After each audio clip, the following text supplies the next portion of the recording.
ஆதியாகமத்தின் புத்தகம் 40ஆம் அதிகாரத்தில்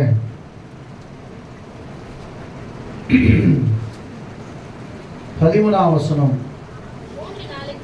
3 நாளைக்குள்ளே உன் தலையை உயர்த்தி உன்னை மறுபடியும் உன் நிலையிலே நிறுத்துவார். முன்னே அவருக்கு பானம் கொடுத்து வந்த வழக்கத்தின்படி பார்வோனின் பாத்திரத்தை ஒரு கையிலே கொடுப்பாய். யோசேப்பு சிறைச்சாலையில் இருக்கும்போது 2 பேர் அவர்கிட்ட வராங்க. யோசேப்பு கேட்குறாருன்னா முகலாம் ஒரு மாதிரி டல்லாக இருக்குது. அப்போ சொல்லும்போது அவங்க சொல்கிறாங்க, இல்லை இல்லை ஏதோ ஒரு குற்றம் செஞ்சுட்டாங்க 2 பேரும். ஒருத்தன் யார் பான பாத்திரக்காரன், இன்னொருத்தன் சுயபாகி தலைவன்.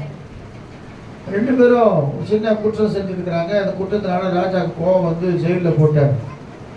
ஜெயிலில் போகும்போது அதை வந்து யாருன்னா யோசேப்பு வசம் ஒப்படைக்கப்பட்டிருக்காங்க. இவரே ஜெயிலில் இருக்கிறாரு, இவர் கையில் அவர் 2 பேரும் ஒப்படைக்கிறாங்க. ஒப்படைக்கும் போது அவர் என்ன முகலாம் ஒரு மாதிரியாக இருக்குது. நம்ம இல்லை நாங்கள் சொப்பனம் கண்டோம் அப்படின்னு சொல்லி சொப்பனத்தை சொல்லும் பொழுது முதல்ல இருக்கிற அந்த பாடபாத்திரக்காரனுக்கு அவர் சொல்கிறாரு, 3 நாளுக்குள்ளே உன் தலையை கர்த்தர் உயர்த்தி உன்னை மறுபடியும் உன் நிலையிலே நிறுத்துவான். ஒருவேளை கர்த்தருக்கு ஸ்தோத்திரம், நீங்கள் ஒருவேளை நல்ல ஹை லெவலில் இருந்துட்டு கீழே இறங்கிருக்கலாம், டீப் ப்ரமோஷன் ஆகிருக்கலாம். திரும்பவும் உங்களை கர்த்தர் உயர்த்துவதற்கு அவர் வல்லவராக இருக்கிறார். அல்லேலூயா சொல்லுவோமா? ஆமாம், திரும்பவும் கர்த்தர் உயர்த்த போகிறார். ஒருவேளை ஆண்டோடு தூரம் போயிருக்கலாம், திரும்ப இடத்துல சேர்த்து உங்களை கர்த்தர் நடத்த போகிறார். கர்த்தர் உயர்த்துகிற தேவன். அவன் சொன்ன தரிசனம் அவன் கரெக்டாக செட் ஆகி போச்சு. அவர் சொல்லிட்டார், இன்னும் 3 நாட்களுக்குள்ள நீ பார்வோன் கையில் பாத்திரத்தை என்ன செய்ய போற, கொடுக்க போற அப்படி சொல்றார். அப்போ பாருங்க, நாம் செய்த குற்றங்களை கூட தேவன் மன்னித்து திரும்பவுமாய் நம்முடைய வாழ்க்கையை கட்டுகிற தேவனாக இருக்கிறார். அந்த தேவன் தான் நம்ம என்ன செய்ய போறாரு, திரும்பவும் உயர்த்த போறார். திரும்ப திரும்ப சொல்றேன், ஒருவேளை நீங்க செய்யாத குற்றத்திற்காக கூட என்ன செய்யலாம், அவமானப்படுத்தப்பட்டிருக்கலாம். ஆனால் அதே இடத்துல கர்த்தர் உங்களை உயர்த்து போகிறார். பிப்ரவரி மாதம் உங்களை உயர்த்துகிற மாதம். எதை பற்றி கவலைப்படாதீங்க, திரும்ப உங்கள் ஸ்தானத்தில் கர்த்தர் உங்களை கொண்டு வர போகிறார். நீங்கள் எந்த ஸ்தானத்தில் இருந்தீங்களோ அதே ஸ்தானத்தில் கர்த்தர் கொண்டு வந்து தேவன் தம்முடைய நாமத்தை மையப்படுத்த போகிறார். நான் ஷார்ட் அண்ட் ஸ்வீட்டாக சொல்லி முடிச்சுட்டேன். இதுதான் வாக்கு தத்துவம். 2வதாக கர்த்தருக்கு சொந்த சங்கீத புஸ்தகம் வாசிக்கும் போது தேவனுக்கு மகிமை உண்டாகட்டும். சங்கீதம் 42ஆம் சங்கீதம். சங்கீதக்காரனாக தாவீது மான்கள் எப்படி உணவு அருந்துவிட்டு நீருக்காக தத்தளிக்குமோ அதுபோல அவர் சொல்றாரு, மானானது நீரோடைகளை வாஞ்சித்து கதறுவது போல தேவனே என் ஆத்துமா உண்மை வாஞ்சித்து கதறுகிறது. நம்முடைய ஆத்துமா மிகவும் வெளியேற பெற்றதாக இருக்கிறபடினாலே பிரியமானவர்களே, கர்த்தருக்கு ஸ்தோத்திரம். எப்போதும் ஆத்துமா தேவனை நோக்கி இருக்கணும். இல்லையா சொல்லுவோமா?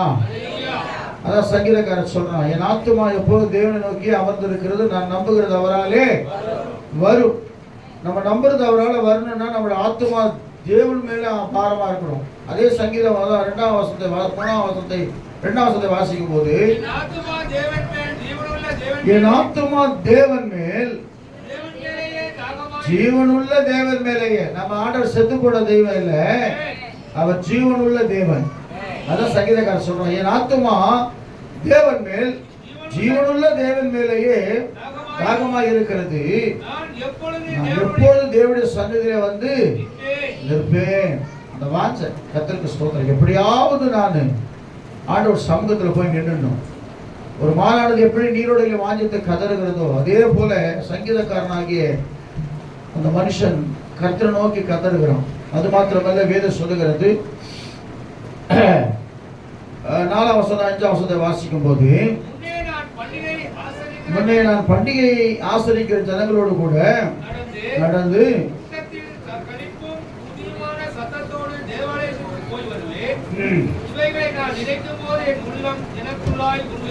உருகிறது.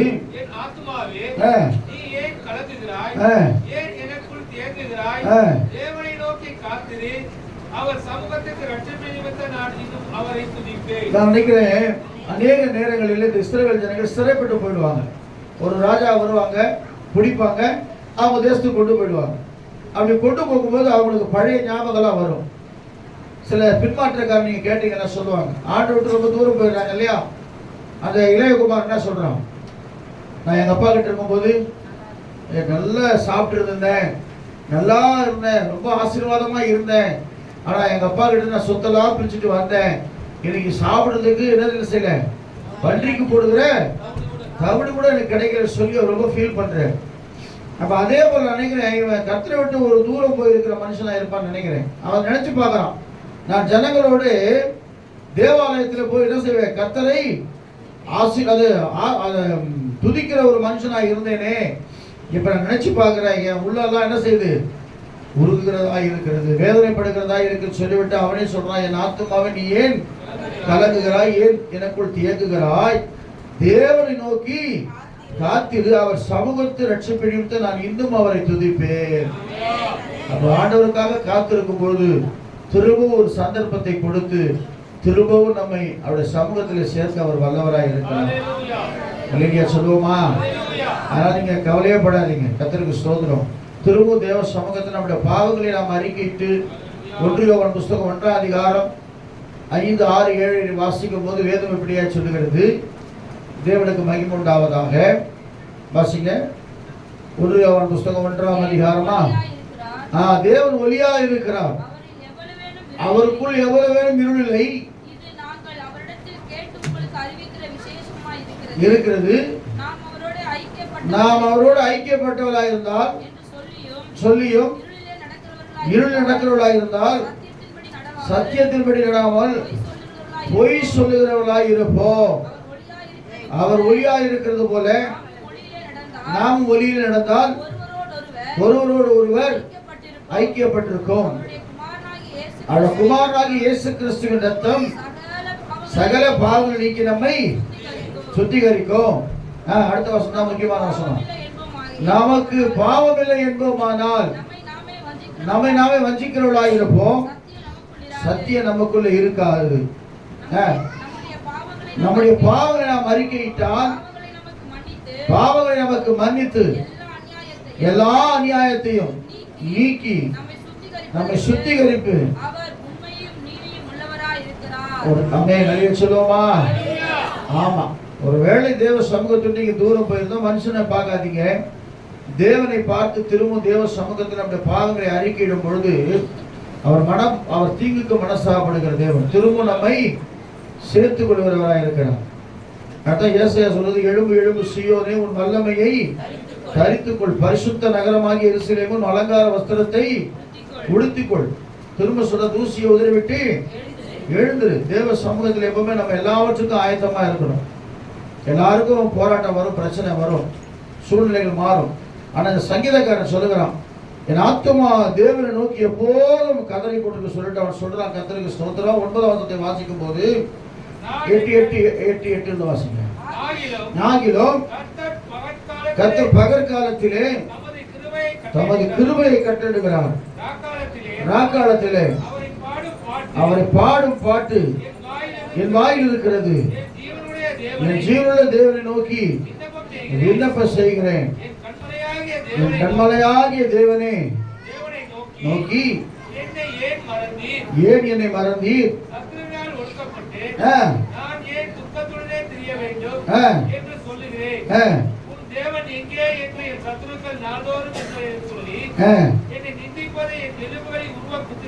ஆமா, கர்த்தருக்கு ஆண்டவர் கவனிங்க.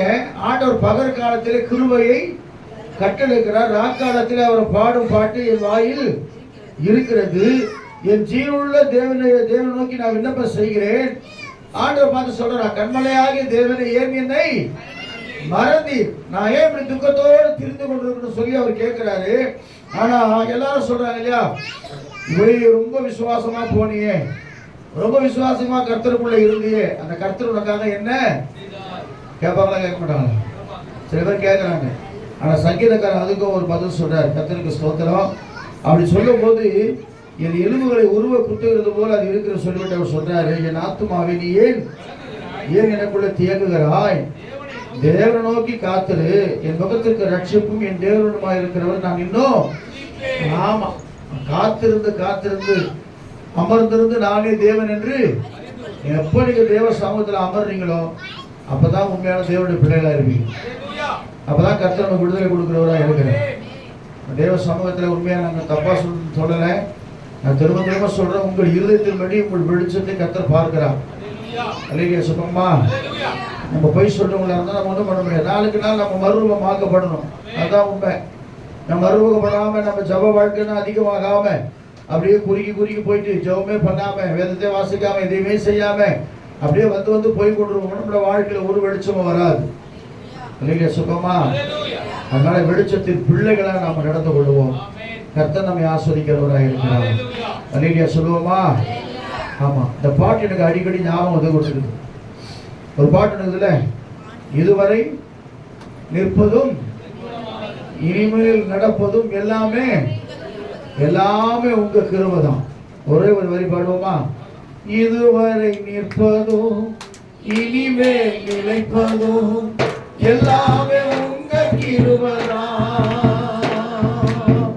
இதுவரை நிற்பதும் இனிமேல் நிலைப்பதும் எல்லாமே உங்க கிருபை தான். மேன்மை பாராட்டிட ஒன்றும் இல்லையே, உங்க கிருபையே. சொல்லுவோமா. மேன்மை பாராட்டிட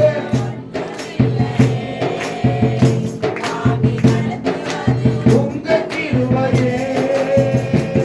நன்றி சொல்லி துதி பாடி மனதார துதிக்கிறேன். நீங்க இல்லாம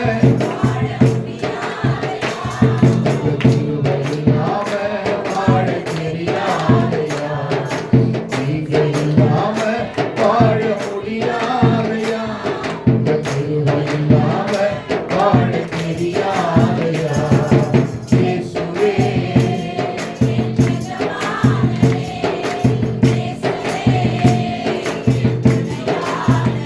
ஆமென். இயேசுவே நிஜமானே, இயேசுவே துணையாளரே, நீங்க இல்லாம வாழ முடியாதையா, உங்க கிருபை இல்லாம வாழ தெரியாதையா, நீங்க இல்லாம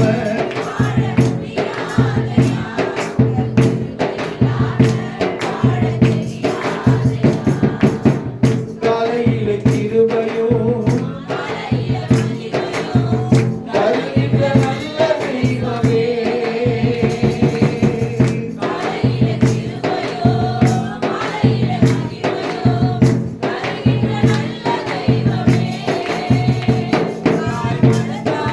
மறப்பதில்லையே,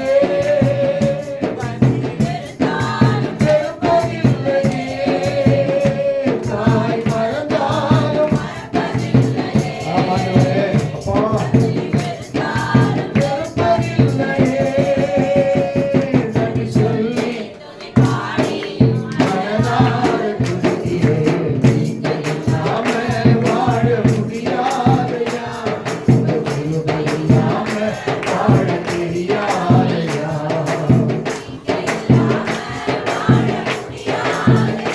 உங்க கிருபை இல்லாம வாழ தெரியாதையா.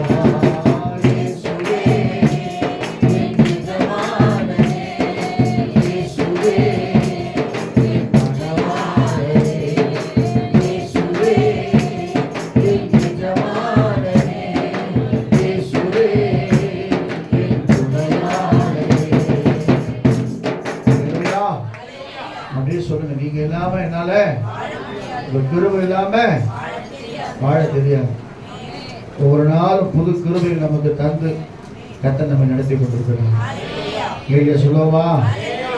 ஆமா, காலையில ஜெபம் பண்ணிட்டு வந்தீங்களா? கர்த்தர் நல்லவர். இன்னைக்கு ஒரு நாள் லீவ் விட்டுருப்பீங்க. ஈவினிங் திரும்ப ஜெபம் பண்ணுவீங்கன்னு நினைக்கிறேன். இல்லை ஆமாம், ஈவினிங் போட்டு எல்லாம் ஒரு பக்கம் 15-20 பேர் ஒரே விளையாட்டாவாக இருக்க போகுது. கர்த்தர் நல்லவர். நான் கேட்டுருந்தாங்க சார் சமயத்தில். காலையிலையும் கேட்குறேன், மாலையிலையும் கேட்பேன் உட்காந்து. எல்லாம் என்ன பண்ணுறீங்க? கர்த்தர் நல்லவராக இருக்கிறேன். இந்த சங்கீத புஸ்தகம் நான் அப்படியே கண்டினியூவாக போயின்னு இருக்கிறேன். நாங்கள் இங்கே ஸ்டாப் பண்ண வந்துட்டு கண்டினியூவாக போயிருந்துக்கிறேன். 46ஆம் சங்கீதம் 7ஆம் வசனம் ஒருத்தர் வாசிங்க. தேவனுக்கு மகிமை. சேனைகளின் கர்த்தர் நம்மோடு இருக்கிறார். யாக்கோபின் தேவன் நமக்கு உயர்ந்த அடைக்கலமாய் இருக்கிறார். சேனைகளின் கர்த்தர் நமக்கு தெரியும் இல்ல? கொடாகொடி தேவ தூதர்களாலே சேனைகளின் கர்த்தர் பரிசுத்தர் பரிசுத்தர் பரிசுத்தர் என்று வானத்துல ஒரு பக்கம் தேவ தூதர்கள் அவரை துதித்து மகிமைப்படுத்திக் கொண்டிருக்கிறார்கள் 24 மணி நேரமும். இங்க ஒவ்வொரு நாளும் நாம சொல்ற ஞாயிற்றுக்கிழமை உலகம் முழுவதும் இன்னைக்கு பரிசுத்த ஆராதனை நடந்து கொண்டிருக்கிறது. ஆனா எல்லா நேரங்களிலும் ஒவ்வொருவரும் ஒரு மாதிரி துதித்து கொண்டிருக்கிறாங்க. சில செவ்வாய்க்கிழமை துதிக்கிறாங்க, திங்கட்கிழமை துதிக்கிறாங்க. ஒவ்வொரு நாளும் சேனைகளின் கர்த்தர் சொல்லும்போது கொடான கோடி சேனைகளுக்கு சொந்தமான ஒரு தேவன். சங்கீதக்காரர் சொல்றார், சேனைகளின் கர்த்தர் நம்மோடு இருக்கிறார். அல்லேலூயா சொல்லுவோமா? யாக்கோபின் தேவன் நமக்கு உயர்ந்த அடைக்கலம் என்று சொன்னால் ஆங்கிலத்தில் என்ன தெரியுமா? ரெஃப்யூஜா, என்னமா அடைக்கலம். அடைக்கலம் சொன்னா நான் கொஞ்சம் டீப்பா போனேன். அடைக்கலம் சொன்னா என்ன? இப்ப திடீர்னு ஒரு தகப்பன் பிள்ளை அடிக்கும் போது நேரம் எங்க வராது? அம்மா கிட்ட ஒண்ணு அம்மா செய்வாங்க, அதை கட்டி பிடிச்சி அணைச்சுக்குவாங்க. ஒரு அடைக்கலம், அடிக்காதீங்க அப்படின்னு இல்லையா? ஆனா எருசலேம்ல பழைய ஏற்பாட்டு காலத்துல நீங்க பார்க்கும்போது கர்த்தருக்கு ஸ்தோத்திரம், இஸ்ரவேல்ல அடைக்கலப்பட்டன்னு சொல்லி கர்த்தர் ஏற்படுத்தி சொன்னார் மோசே. யாராவது ஒரு தப்பு பண்ணிட்டு வந்து அந்த அடைக்கலத்திற்குள்ள வந்துட்டான்னா அவனை யாரும் ஒன்றும் பண்ணக்கூடாது நியாயப்பிரமாணத்தின்படி. ஆனா இன்றைக்கு எவ்வளவுதான் பாவங்களை நாம செய்தாலும் கூட ஆண்டவராகி இயேசு கிறிஸ்துவுக்குள்ளாய் வரும்பொழுது, அல்லேலூயா சொல்லுவோமா? படிச்சோம் இல்லையா? நம்முடைய எல்லா பாவங்களை நீக்கி அநியாயங்களை நீக்கி நம்மை சுத்திகரிப்பதற்கு அவர் உண்மை உள்ளவராய் இருக்கிறார். அதான் இயேசு கிறிஸ்துவின் ரத்தம் காணும். ரத்த கோட்டைகளை நான் நுழைந்து விட்டேன், நீ எதுவோ, அதான் ரகசியம். அப்ப அவர் அடைக்கலன்னு சொன்னா இன்னும் ஒரு முக்கியமான காரணம் தெரியுமா? அடைக்கலம் என்ன தெரியுமா? நான் சொல்ற ஒரு காரணம் பாருங்க. இப்ப கடல்ல கப்பல் கவுந்துருது, எல்லாரும் தத்தளிக்கிறாங்க. தத்தளிக்கும் போது ஒரு மனுஷனுக்கு ஒரு மர துண்டு கிடைக்குது. அதை என்ன செஞ்சுவான்? பிடிச்சி எப்படியோ கரை ஏறிடுறான்.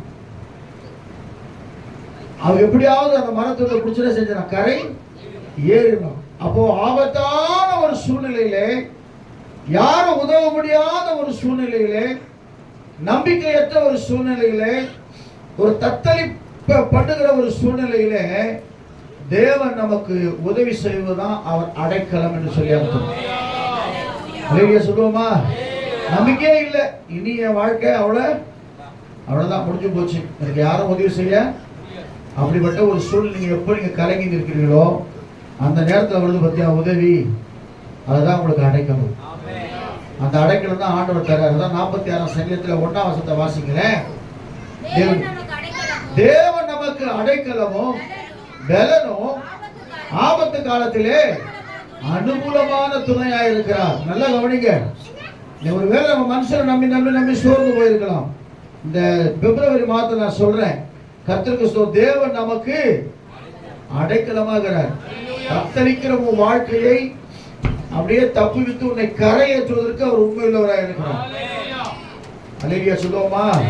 அதான் சங்கீதக்காரர் அழகா சொல்றோம், தேவன் நமக்கு அடைக்கலமோ, இரண்டாவது சொல்லுகிறாரு, பலனும் ஆபத்து காலத்திலே அனுகூலமான சொன்ன ஆபத்து நேரத்துல எல்லாரும் கைவிட்டாலும் கைவிடாதபடிக்கு நம்மை காக்கிற தேவன் நம்மோடு இருக்கிறார். எனக்கு ஒரு ஞாபகம் வந்துச்சு.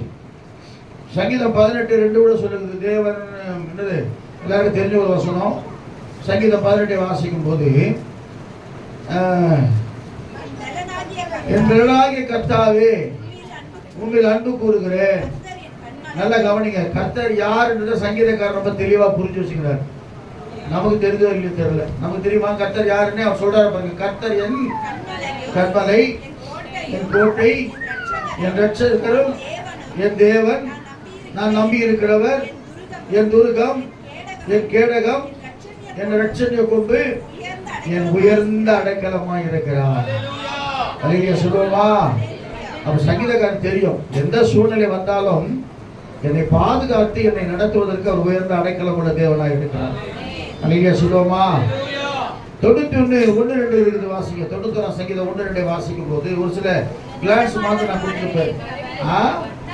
உன்னதமானவருடைய மறைவில் இருக்கிறவன் சர்வ நிழலில் தங்குவான், கர்த்தரை நோக்கி நீர் என் அடைக்கலம், என் கோட்டை, என் தேவன், நான் நம்பி இருக்கிறவர் என்று சொல்லுவேன். எப்போ நீ தேவ சமூகத்திலே உனக்கு ஆபத்து நேரிடும் பொழுது, உடைய வாழ்க்கையில போராட்டம் வரும்பொழுது, உடைய பிரச்சனை வரும்போது இந்த சங்கீதத்தை சொல்லணும்.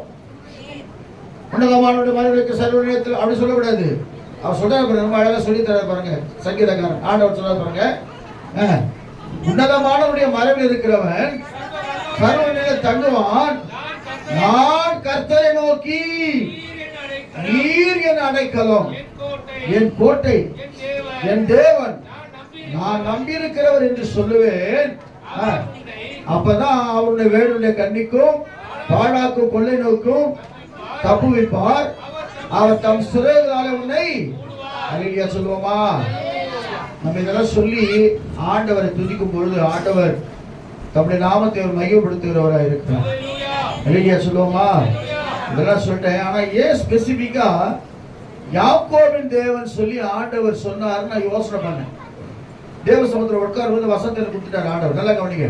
ஆபிரகாமின் தேவன், ஈசாக்கின் தேவன், யாக்கோபின் தேவன். ஆனா ஆண்டவர் ரொம்ப பிளஸ் பண்ணது யாக்கோபை தான்.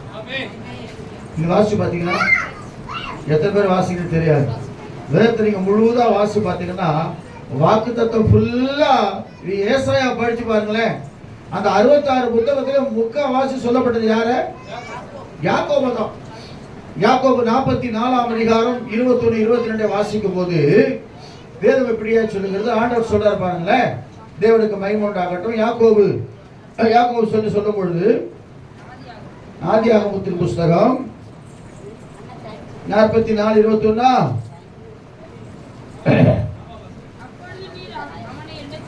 44:21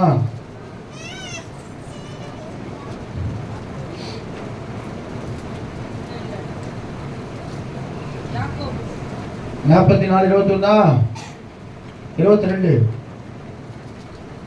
சரி.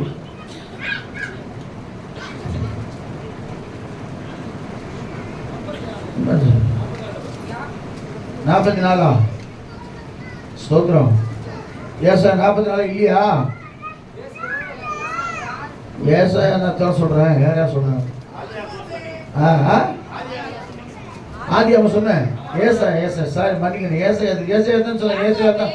யாக்கோபே, இஸ்ரவேலே, இவைகளை நினை, நீ என் தாசன், நான் உன்னை உருவாக்கினேன், நீ என் தாசன்.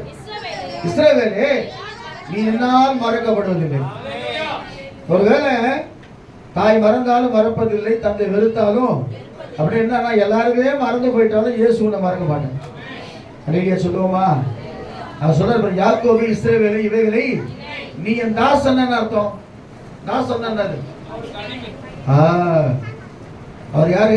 அவருக்கு நாம ஆமா அந்த உலகத்திற்கு அடிமை இல்லை, பிசாசுக்கு அடிமை இல்லை. என் ஆண்டவராகிய இயேசு கிறிஸ்துவுக்கு அடிமை மாத்திரம் இல்ல, நம்ம பிள்ளைகளாகும்படி கர்த்தர் செஞ்சுட்டார். அல்லேலூயா சொல்லுவோமா? பழைய ஏற்பாட்டுல அடிமை, புதிய ஏற்பாட்டுல பிள்ளைகளாகும்படிக்கு ராஜாக்களுமாய் ஆசாரமாய் மாறும்படி நமக்கு கர்த்தர் கிருபை செஞ்சிருக்கிறார். அல்லேலூயா சொல்லுவோமா? அது 43:1-2-3 வாசிக்கும் போது சீக்கிரம் வாசிங்க. இப்பொழுது யாக்கோபே, உன்னை சிருஷ்டித்தவரோ, இஸ்ரவேலே, உன்னை உருவாக்குற எல்லாருக்கும் பாருங்க. ஆபிரகாமுக்கு சும்மா லைட்டா தான் சொல்லுவார். ஈசாக்கு யாக்கோபு தான் ஆண்டவர் செய்யறாரு. ரொம்ப அழகா சொல்றாரு. இப்பொழுது யாக்கோபே, உன்னை சிருஷ்டித்தவரோ, இஸ்ரவேலே, உன்னை உருவாக்கினவரும் ஆகிய கர்த்தர் சொல்லுகிறதாவது, நீ பயப்படாதே. எத்தனை பேர் சுவாசிக்கிறீங்க? திரும்ப உங்களை உயரத்தை வைக்க போறாங்க. உங்களை மீட்கிறார் ஆண்டவர். என்ன ஆண்டு? மீட்பின் ஆண்டு. உன்னை மீட்டுக் கொண்டு உன்னை பேர் சொல்லி அழைத்தேன். நீ என்னுடையவன். நீ தண்ணீர்களை கடக்கும், தண்ணீர் போன்ற பிரச்சனை உனக்கு வந்தா கூட நான் உன்னோடு இருப்பேன். ஆறுகள் போல மோசம் உனக்கு வந்தா கூட அவைகள் மேல் கொள்ளுவதில்லை. அக்கினி போன்ற பிரச்சனை வந்தாலும் கூட நீ வேகாது இருப்பாய். அல்லேலூயா சொல்லுவோமா? ஏன் யாக்கோபை பார்த்து ஆண்டவர் இவ்வளவு காரியம் சொன்னார்னா, வேதம் சொல்லுகிறது, யாக்கோபை சிநேகித்து ஏசாவையோ வெறுத்த. ஏசா ஒரு காரியம் பண்ணல. ஆனா ஆண்டவர் பிறக்கும் போது யாக்கோபு மேல கர்த்தர் சிநேகமா இருந்தார். அவன் மூலமா தான் வேதம் சொல்லுகிறது, அவன் ஜபத்தை கேட்டு அவனை ஆசீர்வதித்த தேவன். போராடுறான்ல ஆதியாகமத்தின் புத்தகம் 32ஆம் அதிகாரத்துல, நீர் என்னை ஆசீர்வதித்தால் ஒழிய உங்களை விடமாட்டேன்னு சொல்றான். உடனே கர்த்தர் அவனை ஆசீர்வதிக்கிறார். இரண்டாவது வேதம் சொல்லுகிறது, கர்த்தருக்கு ஸ்தோத்திரம், சொன்னதை செய்யவரும் நான் அவனை கைவிடவே மாட்டேன்னு சொல்றாரு. போக்கிய வரத்தில் அவனை பாதுகாக்கிறாரு. 20 வருஷமா மாமனார் வீட்டில் இருக்கிறான். அந்த இடத்துல எவ்வளவோ போராட்டம், எவ்வளவோ பிரச்சனை வரும்போதெல்லாம் கர்த்தர் அவனோடு கூட இருந்தார். இரண்டாவது என்னாகும் 24ஆம் அதிகாரம் 1ஆம் வசனத்தை 5ஆம் வசனத்தை வாசிக்கும் போது, இஸ்ரவேலை ஆசீர்வதிப்பதே கர்த்தருக்கு பிரியம். இல்லையா சொல்லுவோமா? யார் ஆசீர்வதிப்பது? ஆமா. 43ஆம் அதிகாரத்துல ஏசாயா சொல்றாரு, யாக்கோபு என்னும் பூச்சியே, இஸ்ரவேலின் சிறு கூட்டமே, பயப்படாதே, நான் உனக்கு துணை இருக்கிறேன். இவ்வளவு காரியத்தை ஆண்டவர் சொல்றார். அப்போ நான் யோசனை பண்ணேன், சேனைகளில் கர்த்தர் நம்மோடு இருக்கிறார், யாக்கோபுடைய தேவன். ஏன்னா அவன் மூலமா தான் 12 சந்ததி உருவாச்சு. 12 பேர் தான். 12 பிள்ளைங்க யாராவது தெரியுமா உங்களுக்கு? யாக்கோபுடைய 12 பிள்ளைகள் தெரியுமா? தெரிஞ்சவங்க கையை உயர்த்துங்க. அப்புறம் கேட்கிறவங்க நான் 2 பேர் தான் கை தூக்குறீங்க. யாக்கோபுடைய 12 பிள்ளைகள் வேற, 12 கோத்திரங்கள் வேற. ஞாபகம் வச்சுங்க, பிள்ளைகள் வேற, கோத்திரங்கள் வேற. கோத்திரத்துல போய் பிள்ளைகளை சேர்ந்துடக்கூடாது, பிள்ளைகளை போய் கோத்திரத்துல சேர்க்கக்கூடாது. அப்ப ஆண்டவர் பாருங்க, எனக்கு அன்பான தேவ பிள்ளைய அபரிகமாய் ஆசீர்வதித்த தேவனாகிய கர்த்தர். என்னாகமத்தின் புத்தகம் 24ஆம் அதிகாரம் 5ஆம் வசனத்தை வாசிங்களேன். தேவனுக்கு மகிமை உண்டாகட்டும்.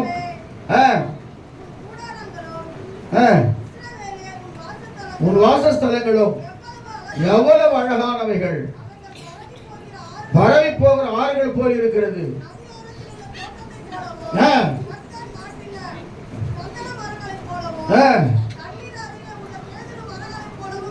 இருக்கிறது.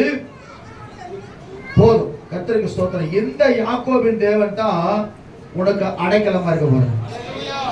இல்லையா? ரூத்தின் புத்தகம் 2ஆம் அதிகாரம் 12ஆம் வசனம். ரூத்துடைய வாழ்க்கையில் எந்த விதமான ஒரு நம்பிக்கையும், நல்ல கவனிங்க எனக்கு அன்பான தேவ பிள்ளை, இந்த வார்த்தை தீர்க்க தரிசனமாய் வருகிறது.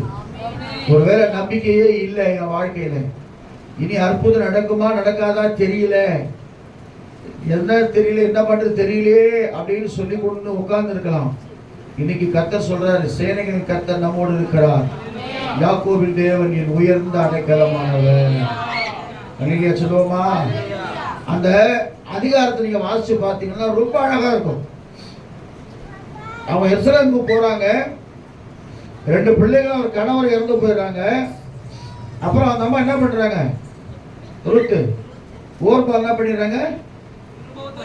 முத்தமிட்டு போயிடுறாங்க. ரூத்து மட்டும் என்ன செய்யறாங்க?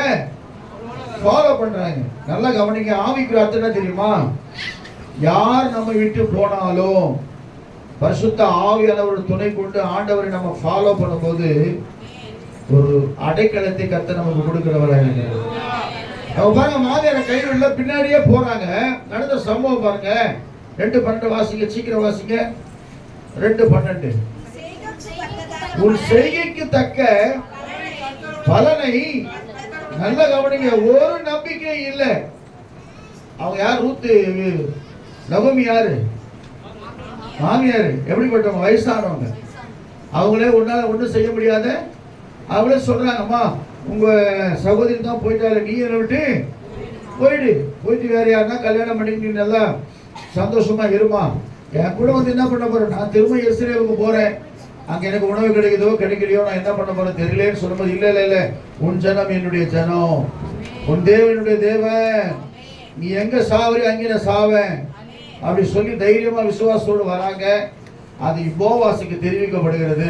அப்பதான் போவாஸ் சொல்றாரு, இஸ்ரவேலின் தேவனாகிய கர்த்தருடைய அடைக்கலமாய் வந்த உனக்கு, அல்லேலூயா சொல்லுவோமா?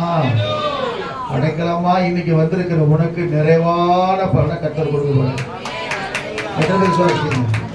அந்த வாக்குத்தத்தம் வரும்போது கை தட்டி அப்படியே கர்த்தர் கொண்டாடணும். நான் ஏதோ சும்மா சொல்றேன்னு நினைச்சுக்கிறேன். ரூத்து மாதிரி அப்படியே ஒண்ணுமே இல்லாத ஒரு நம்பிக்கையோட வர ஒரு ஜனத்தை பார்த்து திடீர்னு அந்த அதிகாரி சொல்றார், இப்ப நம்ம யார் சொன்னா நம்புவோம்? அரசியல்வாதி சொன்னா, ஆண்டவர் வார்த்தை சொன்னா நம்ப மாட்டோம். நாளைக்கு வந்து சாரி நான் பெருசா கட்டி போறேன் ஒரு ஆசீர்வாதம் சொல்லிட்டேன்னா சொல்லணும், சொல்லிட்டா இருப்போம், அவள்தான் கொஞ்சம் போச்சு அப்படின்னு நினைச்சுக்கோம். இல்ல அது இல்லை, தேவன் கொடுக்கிற வாக்கு தத்தங்கள் உண்மையாக நம்முடைய வாழ்க்கையில பலிக்கிறதா இருக்கிறது. ஏன்னா வாக்கு தத்துக்கு முன்னாடி சில டெஸ்ட் வைப்பார் ஆண்டவர் நமக்கு, இல்லையா சொல்லுவோமா? அப்ப அந்த ரூத் வரும்போது அவருக்கு ஒரு வாக்கு தத்துவத்தை கர்த்தர் கொடுக்கிறாரு. என்ன தெரியுமா சொல்றாரு? வாசிங்க அந்த வசனம் திரும்ப 2:12 வாசிங்க, சீக்கிரம் வாசிங்க. உன் செய்கைக்கு தக்க பலனை கர்த்தருக்கு கட்டளைவாராக, இஸ்ரவேலின் தேவனாகிய செட்டையின் கீழே அடைக்கலமாய் வந்த உனக்கு. அப்ப என்ன அர்த்தம்னா, ஒரு செய்கை எப்படி இருக்குன்னு சொன்னா கவனிங்க, இஸ்ரவேலின் தேவனாகிய கர்த்தரை மகிமைப்படுத்துகிற தேவ பிள்ளையாக இருக்கணும். ஒரு செய்கைக்கு தக்க பலனை கர்த்தர் சொல்லிட்டு, இஸ்ரவேலின் தேவனாகிய கர்த்தருடைய சட்டைகளுக்குள்ளே வேற எங்கே உனக்கு அடைக்கலம் இல்லை, இயேசு கிறிஸ்து தான் உனக்கு அடைக்கல பட்டணமாய் இருக்கிறார். இயேசுவே உனக்கு அடைக்கலமாய் இருக்கிறார். இயேசுவே உன்னை பாதுகாக்கிறவராய் இருக்கிறார். இயேசுவே உனக்கு அற்புதங்களை செய்கிறவராய் இருக்கிறார். இல்லையா சொல்லுவோமா? எப்படியும் சொன்னாலும் சரி, ஆண்டவர் பாருங்க, நான் சொல்றேன், இஸ்ரவேலின் தேவனாகிய கர்த்தர் உள்ள சட்டையில் அடைக்கலமாய் வந்த உனக்கு நிறைவான கிடைச்சதா இல்லையா? அதே போவாச கல்யாணம் பண்ணிட்டாங்க. கல்யாணம் பண்ணி அதன் மூலமா தான் இயேசு கிறிஸ்துவே அந்த சத்தத்தில் வராரு. அல்லேலூயா சொல்லுவோமா? கர்த்தர் எனக்கு அன்பான தேவ பிள்ளைங்க, ஒருவேளை அடைக்கலம் இல்லாமல் இந்த கால வேளைக்கு வந்திருக்கலாம். எப்படிப்பட்டாலும் தெரியல, நிறைய பேருக்கு உட்காந்துருப்பாங்க, நம்ம பார்க்கறதுக்கு தெரியாது. ஆனால் போய் தனியாக கூப்பிட்டு இன்டர்வியூ பண்ண சொல்லுவாங்க. எனக்கு ஒரு நம்பிக்கையும் இல்லாமல் நான் இருக்கிறேன், தத்தரிக்கிற படகை போல நான் இருக்கிறேன்னு சொல்லுவாங்க. இன்னைக்கு சொல்றார் ஆண்டவர், உன் அடைக்கலம் இயேசு கிறிஸ்து, இயேசுவே உன் அடைக்கலமாக இருக்கிறேன். அல்லேலூயா சொல்லுவோமா? ஆமா, வேதம் சொல்லுகிறது 33 உபாகமத்தின் புஸ்தகம் 27-29 வரைக்கும் வாசிக்கும் போது, உபாகமத்தின் புஸ்தகம் 33ஆம் அதிகாரம் 27-29 வரைக்கும் வாசிக்கும் போது, அனாதி தேவனே உனக்கு அடைக்கலம், அவருடைய நித்திய புயங்கள் உனக்கு ஆதாரம். அனாதி தேவனே உனக்கு யாருங்க? அனாதி தேவனே யாரு? அனாதி அப்படின்னாரு ஏதோ சொல்ல வரீங்க, ஆனா முடியல உங்களால. அனாதி தேவன் யாரு? அவர் தான் முந்தினவர், அவர் தான் பிந்தினவர், அவர் தான் அல்பா, அவர் தான் ஒமேகா. அதான் சொல்றவர், நான் மரித்தேன், சதா காலங்களிலும் உயிரோடு இருக்கிறேன், நான் ஆதியும் அந்தமுமாக இருக்கிறேன், அல்பாவும் உமேகாவுமாக இருக்கிறேன். அப்படின்னா அவர் தான் ஆதியை நம்ம சிருஷ்டித்தது, அவர் தான் இந்த உலகத்தை உண்டாக்கினது, அவர் தான். நீதிமொழிகள் 8:22 சொல்றாரு, இந்த உலகம் உண்டாவதற்கு முன்பே நான் பிதாவுடைய மடியிலே செல்ல பிள்ளையாய் இருந்தேன்னு சொல்ற ஆண்டவர்.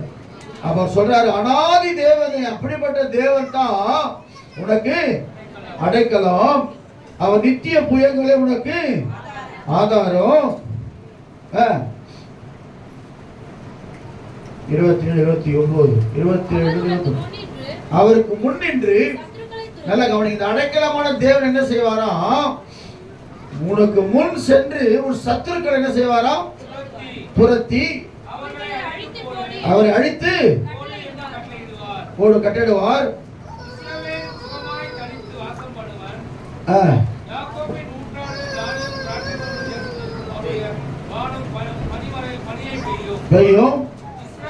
இஸ்ரவேலே நீ பாக்கியவான். நல்ல கவனிங்க, இஸ்ரவேலே நீ பாக்கியவான், கர்த்தரால் ரட்சிக்கப்பட்ட ஜனமே, உனக்கு ஒப்பானவர் யார்? உனக்கு சகாயம் செய்யும் கேடகமும் உன் மகிமை பொருந்திய பட்டயமும் அவரே அடங்குவார்கள், மிதிப்பாய். அல்லேலூயா சொல்லுவோமா? அப்ப அவர் தான் அடைக்கலமா, அவர் தான் நமக்கு பட்டயமா இருந்து நமக்கு சத்துருக்களுக்கு விரோதமா யுத்தம் செய்ய போறார். அப்ப யாருக்கு கர்த்தர் அடைக்கலமா இருப்பார்? இதான் ஒரு முக்கியமான விஷயம். அடைக்கலம் வேணும் இல்ல எல்லாருக்குமே? அல்லேலூயா சொல்லுவோமா? அடைக்கலம்னா வெயிலுக்கு ஒதுங்கும் நிழல் போல. ஒரு வெயில் அடிக்குது, திடீர்னு பக்கத்துல ஒரு பெரிய மரம் இருக்குது, நம்ம ஓடி போய் என்ன செய்வோம்? மரத்துக்கு நிற்போம். ஒரு பெரிய மழை வருது, டக்குன்னு ஒரு கடை என்ன செஞ்சிடும்? நின்றுவோம். ஏன்னா அதை நம்ம பாதிக்காதபடிக்கு. அப்ப ஆண்டவர் யாருக்கு அடைக்கலமா இருக்கிறார் சொன்னா வாசிங்க, இப்ப வாசிங்க. தேவனுக்கு மகிமை உண்டாகட்டும்.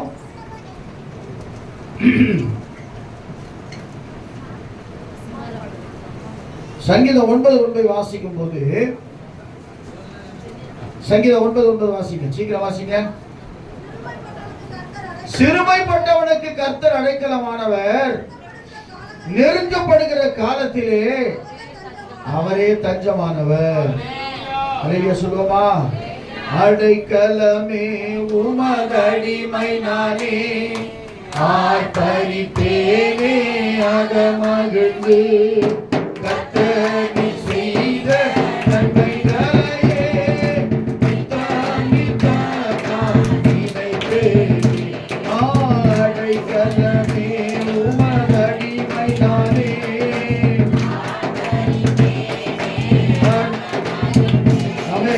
கர்த்தர் செய்த நன்மைகளையே நித்தம் நித்தம் நான் நினைப்பேனே. அழைப்பவரே, எண்ணற்ற நன்மையால் நிறைப்பவரே,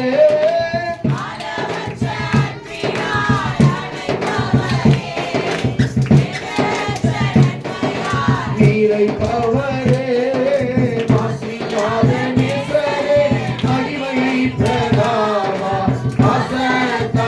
பாதம் பற்றிடுவேனே. ஆசீர்வாத நேசரே, மகிமை பிரதாவா, பாதம் பற்றிடுவேனே. அடைக்கலமே உமதடிமை நானே,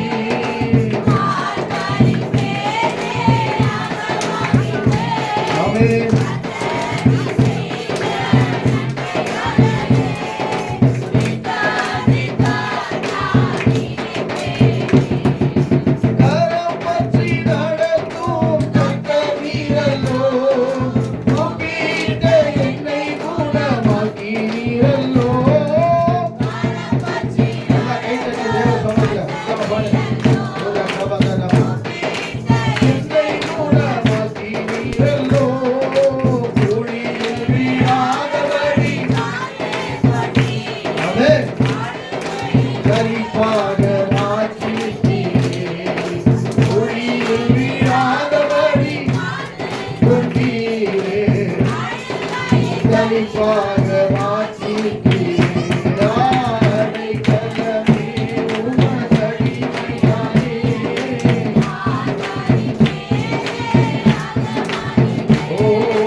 சொல்றார், முதல்ல சிறுமைப்பட்டவனுக்கு கர்த்தர் அடைக்கலமானவர், நெருக்கப்படுகிற காலங்களில் அவரே தஞ்சமானவர். சங்கீதம் 9:9 வாசிங்க.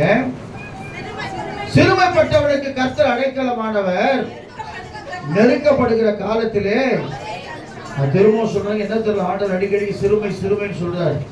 ஒருவேளை எல்லாராலும் நீ சிறுமைப்பட்டிருக்கலாம், உனக்கு அவர் தஞ்சமா இருக்கிறார், அடைக்கலமா இருக்கிறார். ரெண்டாவது, நெருக்கப்படுகிற ஒரு சூழ்நிலை நம்முடைய வாழ்க்கையில நேரத்தில் வரும் இல்ல? பட நெருக்கடி வரும், சொந்த பந்தங்கள நெருக்கடி வரும், அப்புறம் நண்பர்கள நெருக்கடி வரும், வேலை ஸ்தலத்தில் நெருக்கடி வரும், இப்படி பலவிதமான நெருக்கடி. அதனால்தான் சொல்ற ஆண்டவர், தீங்கின் காலத்திலும் நெருக்கத்தின் காலத்திலும் உனக்காக நான் சத்துருவுக்கு எதிர்பட்டு உனக்கு சகாயம் பண்ணுவேன். உடனே நெருக்கத்தில் என்ன பண்ணோம்? நெருக்கத்திலே அப்படியே பாடிங்க போயிடும். அதான் பாடாமே கொண்டு போறேன், சீக்கிரமா முடிச்சுட்டு. அல்லேலூயா சொல்லுவோமா? ஆண்டவர் சொல்றாரு, தீங்கின் காலத்திலும்.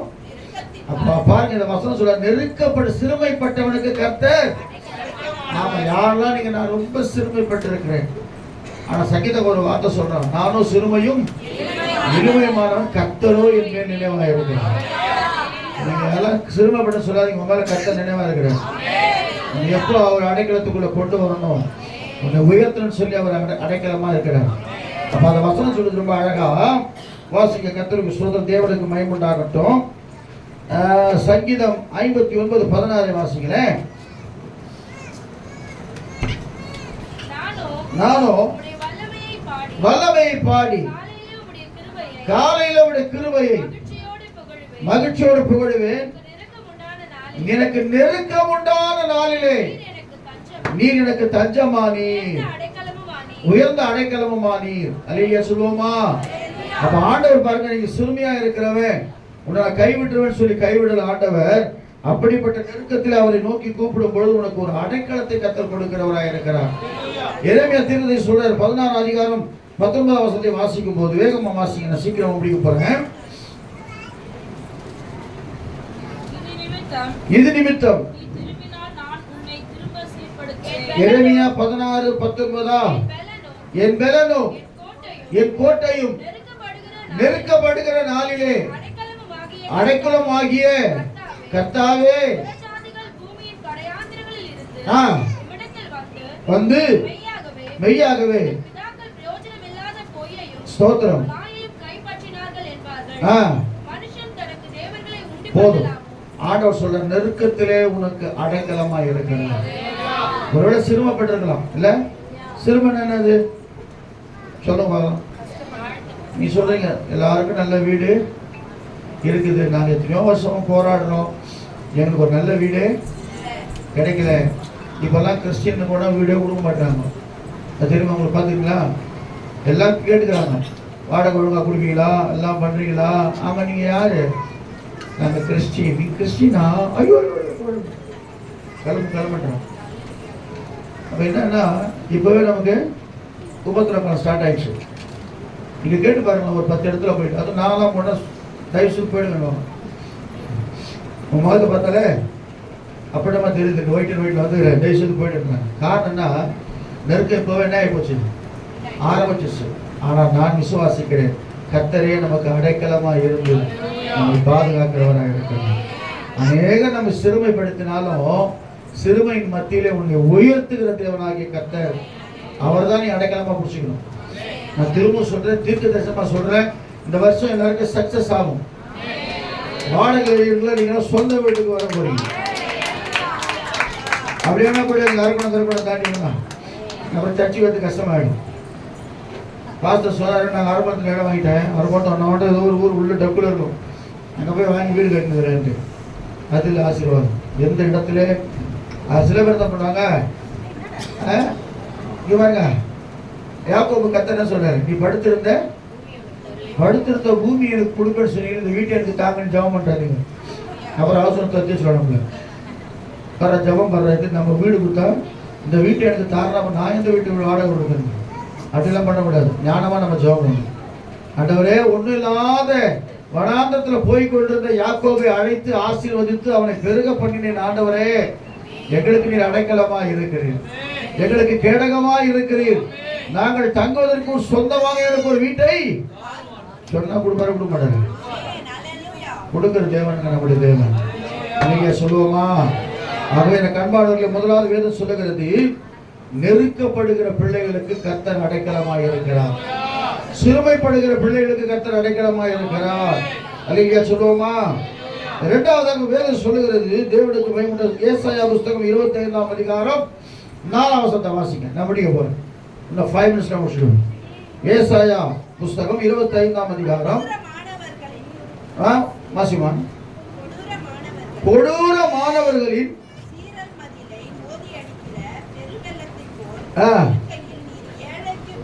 ஏழைக்கு பலனும் நெருக்கப்படுவதற்கு எளியவருக்கு திடனும் பெருவெள்ளத்தின் இறைச்சலுக்கு அடைக்கலமும் வெயிலுக்கு ஒதுங்கும். ஆமா, ஆண்டவர் 4 விதமா கிரியை செய்தார். முதல்ல சொல்ல, சீறி அடிக்கிற பெருவெள்ளத்திற்கு வாசிங்க, ஏழைக்கு பலனும் நெருக்கப்படுகிற எளியவனுக்கு திடனும் பெருவெள்ளத்துக்கு தப்பும் அடைக்கலமும் வெயிலுக்கு ஒதுங்கும். 4 விதமா கர்த்தருக்கு கிரியை செய்ய போறேன். ஆனா நீ ஒரே ஒரு வார்த்தை சொன்ன, ஏசப்பா நீர் மாத்திரம் எனக்கு அடைக்கலமா இருக்கிறீங்க. நீங்க சொல்றீங்களே, குழி முசல்களை குறித்து வேதம் சொல்லுகிறது. 104ஆம் அதிகாரம் 18ஆம் வசனத்தை வாசிங்களேன். 104ஆம் அதிகாரம் 18ஆம் வசனத்தை வாசிங்களேன். ஸ்தோத்திரம். தேவனுக்கு மகிமை உண்டாகட்டும். சீக்கிரம்.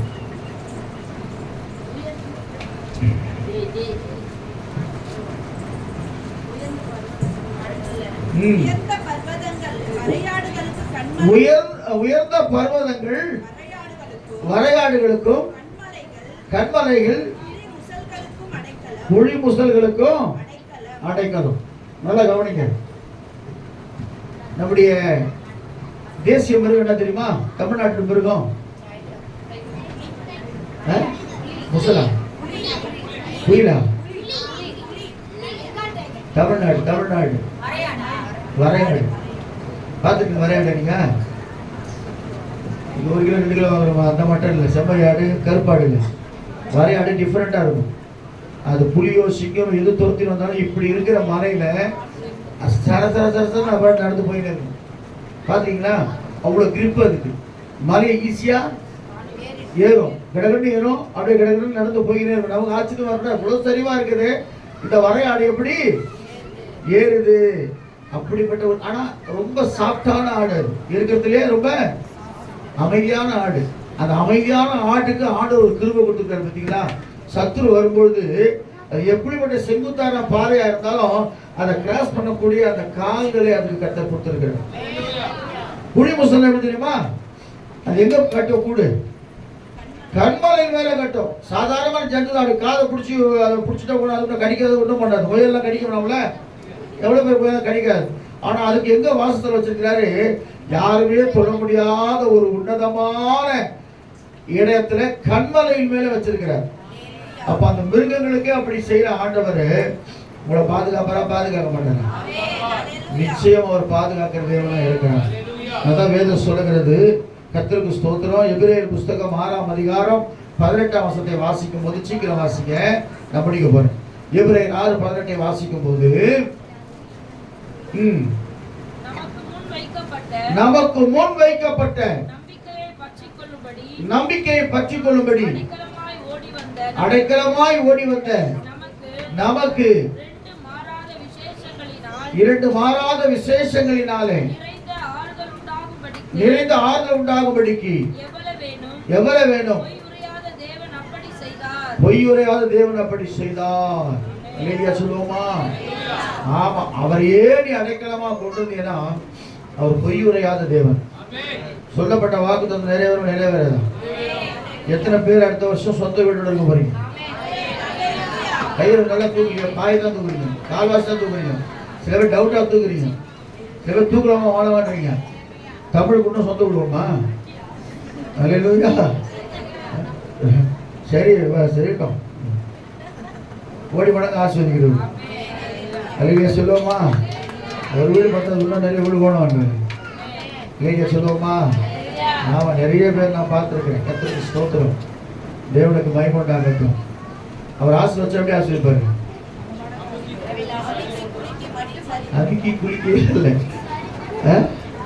1000 மடங்கு ஆஸ்வதிக்கிற தேவன், லட்சம் மடங்காய் ஆஸ்வதிக்கிற தேவன், கோடி மடங்காய் ஆஸ்வதிக்கிற தேவன். நிறைய சொல்லுவோமா? முதல்ல வாக்குவாதம் வரும். ஃபர்ஸ்ட் போய் நோண்டுறாரு. யாரு? ஈசாக்கு. என்ன சொல்றாங்க? இந்த துறவுல நோண்டவே கூடாது, மரியாதை வெளியே போடுறாங்க. 2வது போய் நோண்டுறாரு. திருமணம் செய்யறாங்க, வாக்குவாதம் பண்றாங்க. 3வது போய் நோண்டுறாரு. 3வது வந்து ரகமத்தை ஏசேக்கு சித்தனா. அப்புறம் நோண்டுறாங்க, வாக்குவாதம் பண்ணவே. அப்புறம் சொல்றாங்க, அப்பா கர்த்தர் கூட இருக்கிறாரு. அந்த ராஜா வந்துடுறான், வந்து சொல்றான், கர்த்தர் கூட இருக்கிறாருப்பா. நீ என்ன சாதாரண ஆள் நினைச்சு கூட நாங்க மிரட்ட பார்த்தோம். ஆனா நீ எங்களுக்கு மேல இன்றைக்கு உயர்ந்து இருக்கிற. ரகபோத் தொடங்கி விட்டது. எசேக்கு சித்தனா இன்றோடு முடிந்தது மகனே. எசேக்கு சித்தனா இன்றோடு முடிந்தது மகளே. ரகபோத் தொடங்கி விட்டது உனக்கு. ரகபோத் தொடங்கி விட்டது. நான் உனக்கு போதித்து நடக்கும் பாதையை நாளோறும் காட்டுவே, பயப்படாதே. நான் உனக்கு போதித்து நடக்கும் பாதையை நாளோறும் காட்டுவே,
தெரியும் இந்த வரி எடுக்கும்போது நீங்க கம்முன்னு ஆயிடுவீங்க தெரியும். அதனால தான் எடுத்தேன். இதெல்லாம் என்ன பழைய பாட்டு நிலையில சொல்லுவோமா. கடைசியா ஒரு வருஷம் சொல்றாரு, தேவனுக்கு மகிமைண்டாங்க, தலைமுறை தலைமுறையா அடைக்கலமா இருக்கிறாங்க. 91 சொல்கிறது, தலைமுறை தலைமுறையாய் நம்ம அடைக்கலமா இருந்து நம்முடைய பிள்ளைகளையும் பாதுகாக்கிற தேவன். நிலையில சொல்லுவோமா. இந்த வாழ்க்கை உங்களோட போயிடாது. நீங்க பண்ற ஜெபம் அடிக்கடி சொல்ற காரியம் தான். பாட்டிங்க ஜெபம் பண்ற ஜெபம், பார்ட்னர் பண்ற ஜெபம், பாட்டை சொத்து யாருக்கு? அப்போ நீங்க பண்ற ஜெபம் உங்க சந்ததிக்கு போகும். உங்க சந்ததியை தேவன் ஆஸ்வதிக்கிறவரா இருக்கிறார். உங்க சந்ததியை உயர்ந்த அடைக்கலத்தில் வைக்கிறார். அதான் சொல்றார், யாக்கோபுடைய சுதந்திரத்தினால் நான் என்ன செய்வேன்? போஷிப்பேன். பூமியின் உயர்ந்த இடங்களில் உன்னை ஏறி இருக்க பண்ணி என் தகப்பனாகிய தாவீது அது பண்ணிக்கணும். யாக்கோபுடைய சுதந்திரத்தினால என்ன செய்வேன்? நானே போஷிப்பேன் சொல்றாரு. அப்படிப்பட்ட ஆண்டவர் தான் சொல்றாரு, சேனைகளின் கர்த்தர் நம்மோடு இருக்கிறார். யாக்கோபின் தேவன் நம் உயர்ந்த அடைக்கலம். எல்லாம் கொஞ்சம் கண்களை கூட தேவ சமூகத்துல, ஆண்டவரே நீர் எங்களுக்கு அடைக்கலமாகும். நீர் ஒன்று பார்த்து நீர் மாட்டு தான் எங்களுக்கு பெரிய பாதுகாப்பாண்டவர். நீர் தான் எங்களை அரணான கோட்டை ஆண்டவர். நீர் ஒருவரே எங்களுக்கு அற்புதங்களை செய்கிற தேவன். நீர் ஒருவரே எங்களுக்கு அதிசயங்களை செய்கிற தேவன். நீர் அப்படி செய்ய போவதற்காக நாங்கள் உம்மை ஸ்தோத்திரிக்கிறோம். ஹல்லேலூயா. 2 பேர் ஜெபம்.